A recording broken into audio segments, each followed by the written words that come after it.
नमस्कार, मैं आपके सामने आज class 7 SST and the chapter weather and climate. Today we will start our journey from local storm. मैंने अभी तक आप लोगों के साथ क्या क्या डिस्कस किया, विंड्स के बारे में डिस्कस किया, टाइप्स ऑफ विंड्स के बारे में प्रीवियस सेशन में डिस्कस किया, permanent wind, periodic wind and local. अब इसके बाद पहले क्या है, एयर से पावरफुल क्या हुआ, the flow of air in between high pressure to low pressure, wind. अब विंड से ऊपर जब हवा की गति काफी बढ़ती है तो उसके लिए हम लोग क्या पढ़ेंगे, लोकल स्टॉर्म्स। क्या पढ़ेंगे, local storms. Basically local storms का मतलब क्या है, what do we mean by local storm? Violent thunder storms accompanied by rain and lightning are called tropical storm. जब गौर से सुनिएगा, violent thunderstorms accompanied by rain and lightning are called tropical storm. Cyclones, hurricanes and typhoons are local storm. A cyclone is a violent tropical storm or wind. A cyclone is a violent tropical storm or wind in which air moves in a circular manner. Air moves in a circular direction. A hurricane is actually a violent storm accompanied by thunderstorm and heavy rain. Hurricane उसका एक अच्छा उदाहरण है। These can cause flooding of street and homes. A typhoon is a tropical cyclone occurring in the West Pacific and Indian Ocean.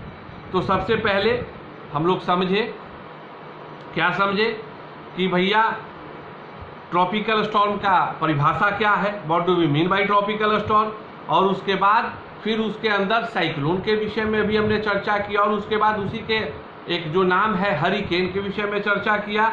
और यह भी चर्चा हुई कि बेसिकली जो है वह हरिकेन जो है कहाँ उत्पन्न होता है, तो वेस्टर्न पैसिफिक मतलब पश्चिमी प्रशांत महासागर में होता है और हिंद महासागर में होता है। पश्चिमी प्रशांत महासागर में होता है और हिंद महासागर में होता है ना। इसी चीज की हम लोगों ने चर्चा की। तो अब इसके बाद आता है कैटाबैटिक विंड। विंड, अब सुनना, कैटाबैटिक विंड की परिभाषा को सुनना, गौर से सुनना। Wind which blows from the high elevation of mountain, मतलब हवा जो पर्वत के ऊंचाई से बहती है, एलिवेशन, प्लेट्यू और hill, down the slope to the valley. अब जैसे ऐसे है, यहां से बही और कहाँ आया, नीचे की ओर आया, down the slope of the valley and plains below are known as katabatic wind. तो मूलतः इस चीज को समझ लीजिए कि कैटाबैटिक विंड का मतलब क्या हो गया। अब एलिवेटेड पोर्शन होता है माउंटेन में, तो ऊंचाई में हवा बही तो क्या होगा, फ्लो करके नीचे की ओर आएगा। तो उसी हवा को, उसी विंड को क्या बोलते हैं, कैटाबैटिक विंड बोलते हैं। क्या बोलते हैं, कैटाबैटिक विंड बोलते हैं। अब सवाल आता है कि सर टेम्परेचर को नापने के लिए थर्मामीटर आपने कहा, सही बात, प्रेशर को नापने के लिए बैरोमीटर आपने कहा, विंड के मेजरमेंट को कैसे नापा जाएगा, विंड के मेजरमेंट को कैसे नापा जाएगा? तो the direction and the speed of wind are never fixed. सही बात है, न हवा की दिशा निश्चित रहती है और न हवा की गति निश्चित रहती है। The vertical movement of air, the vertical movement of air is known as air current. The vertical movement of air is known as air current. आपको याद रखना। A wind vane is used to find the direction of the wind. So which is responsible for finding the direction of the wind? Name is wind vane. Wind, W-I-N-D, vane, V-A-N-E. Wind vane is responsible for getting the direction or finding the direction of the wind. Wind speed is measured with the help of an instrument, और हवा की गति को नापने के लिए anemometer, ANEMOMETER, हवा की गति को नापने के लिए एनीमोमीटर और हवा की दिशा को नापने के लिए विंड वेन। इस चीज को आपको याद रखना है कि विंड वेन हवा की दिशा नापता है और एनीमोमीटर हवा की गति नापता है। अब सवाल आता है नमी का, moisture, which creates a special impact on our daily life, what you can easily observe if you will go to visit near the coastline area। आप समुद्र के नज़दीक जाइए, कुछ दिन रहिए, फिर अपने घरों में आकर रहिए, फिर पर्वतीय श्रृंखलाओं के बीच में, हंसी वादियों के बीच में जाकर रहिए। डेफिनेटली इजीली आप फाइंड आउट कर लेंगे कि what do we mean by moisture and why I am using the term moisture। वो हमारे निजी जीवन से जुड़ा हुआ है। When water from the water bodies and land evaporates, जब जो जल है उसका वाटर बॉडीज से वाष्पीकरण होता है, इवोपरेट्स होता है, then it is going to be convert into what, in gaseous. जैसे नदी, तालाब, समुद्र के किनारे वहाँ तो बहुतायत मात्रा में पानी पाया जाता है। अगर वो वाष्पित होगा तो वो लिक्विड से किस चीज में आएगा, गैसियस फॉर्म में आएगा। लिक्विड से किस चीज में आएगा, गैसियस फॉर्म में आएगा। And it's fact that this moisture exist in all the 3 states of matter. समुद्र के ऊपर है गैस, बादल से जब बरसा लिक्विड, हिमालय पे बरसा तो solid. It means it is going to be found in all the 3 states of the matter, solid, liquid and gas. This is the fact. Evaporation during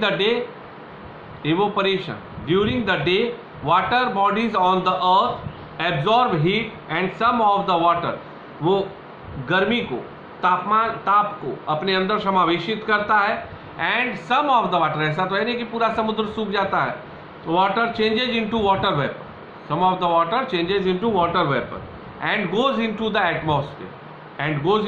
atmosphere. The process by which water changes into water vapour is known as evaporation. जल का वाष्प के रूप में बदलना ही वाष्पीकरण है। जल का वाष्प के रूप में बदलना ही वाष्पीकरण है, याद रखो। अब इसके बाद क्या आता है, ह्यूमिडिटी। इसके बाद क्या आता है, humidity. The amount of water vapour present in the atmosphere, जो हवा का जो वाष्पित रूप है, जो वायु में उपस्थित होता है हमारे वायुमंडल में, उसी को the amount of water vapour present in the atmosphere is known as humidity. बेहद सरल परिभाषा।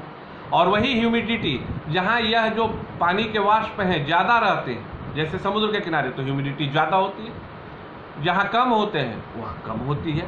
मतलब ह्यूमिडिटी के लिए कुछ नहीं है, जितनी मात्रा, जो मात्रा पानी का वाष्प के रूप में वायुमंडल में मिली होती है, उसी को ह्यूमिडिटी ऑफ एयर कहा जाता है। अब कंडेंसेशन, तो जब आपको मैंने वेपर इवेपोरेशन बताया, it means the conversion of water into water vapour due to heat is known as evaporation. Condensation, when the temperature cools down, then the water vapor will convert into water, and that process is known as condensation। याद रखना है, जलवाष्प का जल के रूप में परिवर्तित होना ही संघनन है, condensation. And due to condensation only वर्षा होती है। क्या होती है, जब पूरा जो वाटर वेपर है वो ज़्यादा अमाउंट में है और वो ठंडा हो गया, ठंडा हुआ तो पानी के तौर पे निकल गया तो रेन हो गया। वही जब कम रहता है तो ड्यू ऑन कूल नाइट्स, ठंडे मौसम में, when the earth radiates heat and gets cooler the air also becomes cooler. हवा भी कूल हुई, तो हवा में जो कूल हुआ, जब हवा ठंडी हुई, तो जब हवा ठंडी हुई तो क्या हुआ, जो जलवाष्प थे वो जमने लगे। And it is the cause formation for dew.